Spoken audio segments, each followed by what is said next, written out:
রাত পোহালেই পবিত্র ঈদুল আজহা পরিবারের সঙ্গে ঈদের আনন্দ ভাগাভাগি করে নেবার জন্য এখনও ঢাকা ছাড়ছেন হাজার হাজার মানুষ। আমরা এই মুহূর্তে রয়েছি গাবতলীর পর্বত এলাকায়। দর্শক, গাবতলীর পর্বত এলাকা থেকে ঈদ যাত্রার খবর আপনাদেরকে জানাচ্ছিলাম। দেখতে পাচ্ছেন যে এখানে এখনও হাজার হাজার মানুষ গ্রামে ফিরে যাবার জন্য অপেক্ষা করছেন। তবে যাত্রীদের অভিযোগ, আমাদের কাছে যে অভিযোগগুলো রয়েছে, তারা বলছেন যে প্রত্যেকটি পরিবহনেই কিন্তু বাড়তি ভাড়া চাওয়া হচ্ছে, এমনটি কিন্তু তারা জানাচ্ছেন।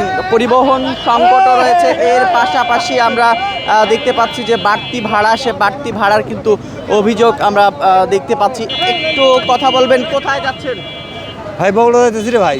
ভাড়া কত? ভাড়া ঠিক আছে, 600 যাইতেছে, 700 যাইতেছে। বেশি চাচ্ছেন? 700 যাইতেছে। আপনি কোথায় যাবেন? বগুড়া ভাই। কত করে ভাড়া? ভাড়া তো এমনিতে আমি 350 টাকা, এখন তো আমি 700 টাকা, মানে বেশি ভাড়া তো। বেশি অতিরিক্ত ডাবল ভাড়া।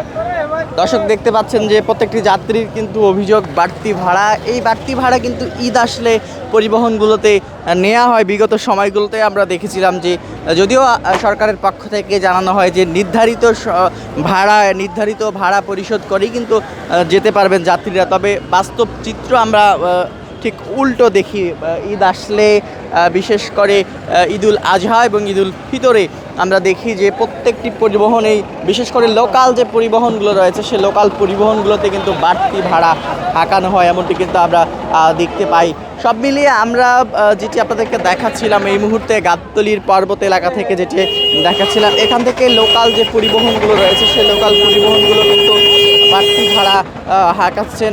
এর পাশাপাশি আমরা যেটি দেখেছি যে যারা ঈদের অগ্রিম টিকিট সংগ্রহ করতে পারেননি, তাদেরকেই কিন্তু এই বাড়তি ভাড়ার যে বাড়তি ভাড়া, সে বাড়তি ভাড়া কিন্তু দিতে হচ্ছে। যারা অগ্রিম টিকিট কেটেছে তারাই কিন্তু নির্ধারিত মূল্যে একমাত্র যেতে পারছেন, এমনটি কিন্তু আমরা দেখেছি। এর পাশাপাশি যারা অগ্রিম টিকিট কাটতে পারেননি, তাদেরকে বাড়তি ভাড়া দিতে হচ্ছে, তেমনটি কিন্তু আমরা দেখতে পাচ্ছি।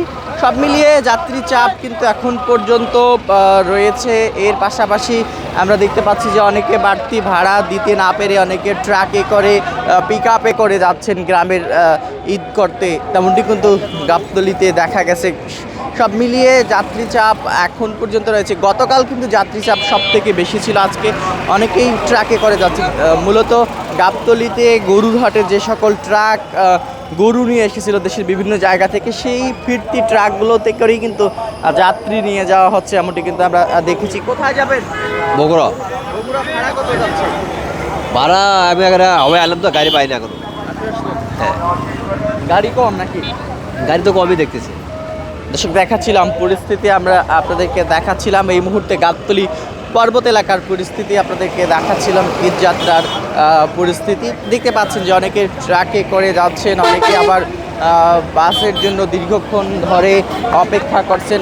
সব মিলিয়ে এটি হচ্ছে গাবতলী পর্বত এলাকার ঈদ যাত্রার সর্বশেষ ঈদ যাত্রার পরিস্থিতি। যেহেতু আজকেই সর্বশেষ দিন, বাড়ি ফেরার সর্বশেষ দিন, আগামীকাল পবিত্র ঈদুল আজহা। সেই ঈদুল আজহার আনন্দ ভাগাভাগি করে নেওয়ার জন্য কিন্তু সকলেই শেষবারের মতো ঢাকা ছাড়ছেন।